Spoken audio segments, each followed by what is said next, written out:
সকাল হলো নতুন একটি দিনের শুরু। সকালটা যদি সুন্দর হয়, সারা দিনটাই সুন্দর হয়। গতকালের কষ্টগুলোকে পিছনে রেখে নতুন করে শুরু হোক জীবনের গল্প, জীবনের পথ চলা। শুভ সকাল বন্ধুরা, আসসালামু আলাইকুম। সবাইকে স্বাগত জানাই আজকের ভিডিওতে। আশা করছি যে যেখান থেকে দেখছেন সবাই ভালো আছেন এবং সুস্থ আছেন। আলহামদুলিল্লাহ, আমিও ভালো আছি আল্লাহর রহমতে, আপনাদের সবার দোয়া ও ভালোবাসায়। সকাল শুরু হয়েছে, নামাজ পড়ে নিয়েছি, তারপরে নিজের একটু যত্ন নিয়েছি, আর এখান থেকেই আজকের ভিডিওটি শুরু করেছি। সকাল থেকে সন্ধ্যা অবধি আমার সারাদিনের ছোট ছোট মুহূর্ত শেয়ার করব আজকের এই ভিডিওতে।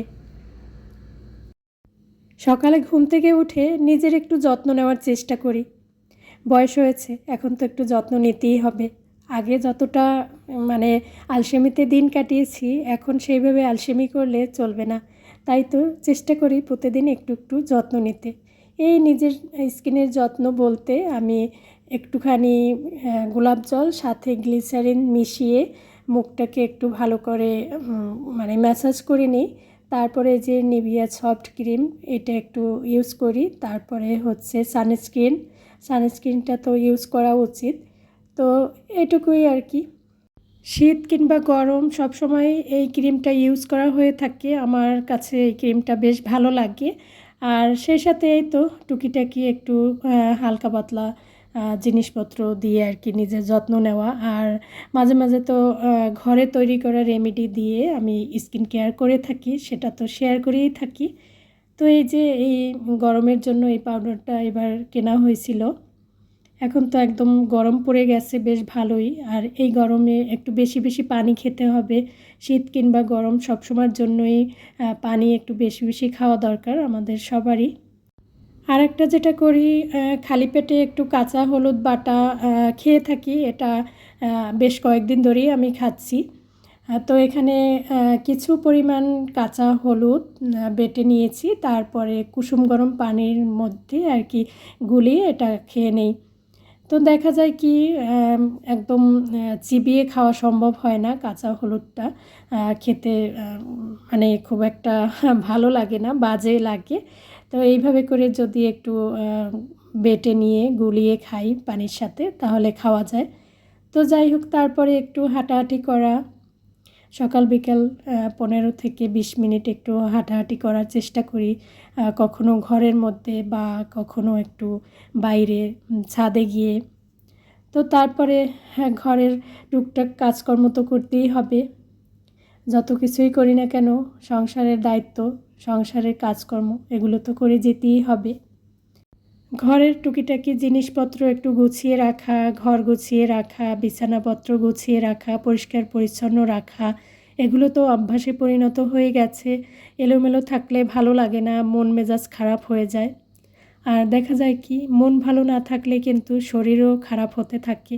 সেজন্য নিজের ভালো থাকার জন্য যতটা সম্ভব চেষ্টা করি। আমরা তো মেয়েরা সবসময় অন্যের জন্যই বাঁচি। দেখা যায় সংসারের প্রতিটা মানুষের খেয়াল রাখি আমরা। দেখা যায় কি, নিজের খেয়াল রাখতে একদমই ভুলে যাই। কিন্তু এখন সচেতন হতে হবে আমাদের প্রত্যেককেই। নিজের শরীরের যত্ন নিতে হবে, নিজেকে সময় দিতে হবে, নিজের জন্য একটু সময় বের করে নিতে হবে। তারপরে নিজের ভালো লাগার কিছু কাজ করতে হবে। আমার কাছে মনে হয় যে নিজেকে ভালো রাখতে হলে নিজেকে কোনো না কোনো কাজে ব্যস্ত রাখতে হয়। ব্যস্ত থাকলে দেখবেন যে সব কিছুই ভালো লাগে। চুপচাপ বসে থাকলে শরীরের মধ্যে একটা মানে অসুস্থ অসুস্থ ফিল হয়, মন খারাপ হয়, সব কিছু মিলিয়ে এলোমেলো লাগে। এজন্য নিজেকে কাজের মধ্যে ব্যস্ত রাখা ভালো। আমি তো চেষ্টা করি নিজেকে কাজের মধ্যে ব্যস্ত রাখতে। তো ঘরটার একটু পরিষ্কার করে গুছগাছ করে নিয়েছি, তারপরে চলে এসেছি এই তো সকালের নাস্তা তৈরি করে নিতে। আজকে ছেলে বলছে যে সাদা রুটির পরোটা খাবে। অনেক দিন পর্যন্ত আমাদের বাসায় সাদা আটা কেনা হয় না। তো কিছু সাদা আটা কেনা হয়েছিল, তো সেগুলো রয়ে গেছে। তো ভাবছি যে ছেলে যখন খেতে চেয়েছে, আজকে একটু পরোটা তৈরি করি। এমনিতে আমরা অনেক দিন যাবৎ লাল আটার রুটিটাই খেয়ে থাকি। তো এই যে তারপরে একটু ডিম ভাজি করে নিয়েছি। আসলে এত বেশি গরম, এই গরমে কাজ করতে গেলে অনেক বেশি গরম লাগে। আর সেই সাথে লোডশেডিং তো আছেই, একটু পর পর কারেন্ট আসা যাওয়া করে। তো এটা ছিল শনিবারের দিনের কাজকর্ম। তো শনিবার দিন সকাল থেকে প্রায় ৬-৭ ঘন্টা কারেন্ট ছিল না। তারপরে আবার মাঝখানে একটু কারেন্ট আসছে, আবার চলে গেছে, এরকম করে করে সন্ধ্যার পরেও এরকম একই অবস্থা, রাতেও একই অবস্থা। তো যাই হোক, এরই মধ্যেই চলতে হবে, কিছুই করার নেই। সামনে যে আরও কঠিন কী পরিস্থিতি আসতে চলেছে, আসলে সত্যি কথা বলতে এসব ভাবলে কিছুই ভালো লাগে না। কি হবে না হবে আল্লাহই ভালো জানেন। সব কিছুরই কিন্তু সংকট দেখা দিচ্ছে আর কি, আস্তে আস্তে। তেল থেকে শুরু করে তারপরে বিদ্যুৎ, অন্যান্য সব কিছুরই দাম বেড়ে যাচ্ছে। তো যাই হোক, আল্লাহ আমাদের সবাইকে ভালো রাখুন। আল্লাহ যা করবেন, আল্লাহ ভরসা, আল্লাহর উপরে ভরসা রাখতে হবে। ভবিষ্যৎ কী হবে না হবে আমরা কেউই জানি না। আল্লাহর উপরে বিশ্বাস রাখতে হবে, যা করবেন আল্লাহ আমাদের ভালোর জন্যই করবেন। তো এই যে আমি তরমুজটা কাটছিলাম, খুব বেশি একটা তরমুজটা কিন্তু লাল না, তবে মিষ্টি মোটামুটি ছিল। খুব বেশি যে মিষ্টি তাও না, আবার একদম পানসে পানসেও না। তো যাই হোক, এই গরমের মধ্যে এই জাতীয় ফলগুলো একটু খাওয়ার চেষ্টা করি, কারণ পানি শূন্যতা দূর হয়। আর বেশি করে একটু প্রতি ঘন্টায় ঘন্টায় পানি খেতে পারলে অনেক বেশি ভালো হয়। তো তারপরে একটু রান্নাঘরটা গুছিয়ে পরিষ্কার করে নিয়ে রান্নাবান্না করব। এটা আমার প্রতিদিনেরই রুটিন। সকালে দেখা যায় কি, নাস্তা বানানোর পরে রান্নাঘরটা একদম ময়লা হয়ে যায়। অনেক বেশি ময়লা না হলেও এই যে আটার গুঁড়া পড়ে থাকে বা একটু তেল ছিটে আসে, এগুলো থাকে। তো এগুলো থাকলে এর মধ্যে আবার দুপুরে রান্নাবান্না করতে কেমন যেন একটা খারাপ লাগে। এজন্য চেষ্টা করি একটু রান্নাঘরটাকে, চুলা টুলা সব কিছু একটু মুছে পরিষ্কার করে নিয়ে আবার দুপুরের জন্য রান্নাটা করে নিতে। তো হয় কি, এখন দেখা যায় গরম চলে আসছে, অনেক বেশি গরম পড়ে। এই গরমের মধ্যে কিন্তু সকাল সকাল রান্নাবান্নার কাজটা সেরে ফেলা অনেক বেশি সুবিধার। কারণ সকালের দিকে আগুনের কাছে বসে কাজ করলে, রান্না করলে অত বেশি খারাপ লাগবে না যতটা লাগবে এই যে যখন দুপুর গড়িয়ে আসবে তখন। তো এই জন্য আর কি সকাল সকাল রান্নাটা করে নেওয়ার চেষ্টা করি। তবে সব দিন যে সমান হয় তা কিন্তু না। কোনো দিন একটু উল্টোপাল্টা হয়ে যায়, অনেক সময় বাইরে যেতে হয়, অনেক সময় অন্যান্য কিছু কাজে ব্যস্ত হয়ে পড়ি। তখন দেখা যায় কি রান্না করতে একটু দেরি হয়ে যায়। তো এই যে আমার বারান্দার গাছগুলোতে তো সব একদম ধুলোবালি পড়ে থাকে, মাঝে মাঝে ঘরে নিয়ে এসে এইভাবে করে পরিষ্কার করে নিই। আর এই মানি প্ল্যান্টগুলো লাগিয়েছিলাম আমি গোবর সারযুক্ত মাটিতে, এজন্য বেশ ভালোই হয়েছে। তো এখান থেকে একটু মরা পাতা টাতা একটু ঝেড়ে বেছে রেখে দিচ্ছি। গাছ থাকলে আসলে গাছের যত্ন নিতে হয়, নিজের যেমন যত্ন নিতে হয় গাছেরও যত্ন নিতে হয়। কারণ গাছকে কষ্ট দিলে তো সে বিষয়টা একদমই খারাপ। তো এই জন্য চেষ্টা করি যতটা সম্ভব শত ব্যস্ততার মাঝেও আমার ঘরে রাখা গাছগুলোর একটু যত্ন নেওয়ার। তো এই যে আমি কিন্তু খুব সুন্দর করে এই মানি প্লান্টগুলোর পাতাগুলো পরিষ্কার করে দিয়েছি, একদম ময়লা ভরে গিয়েছিল।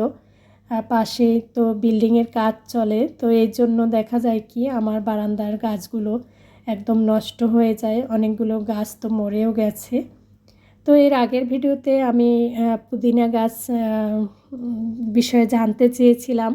আমার একজন প্রিয় আপু, শারমিনা আপু, আমাকে খুব সুন্দর পরামর্শ দিয়েছেন।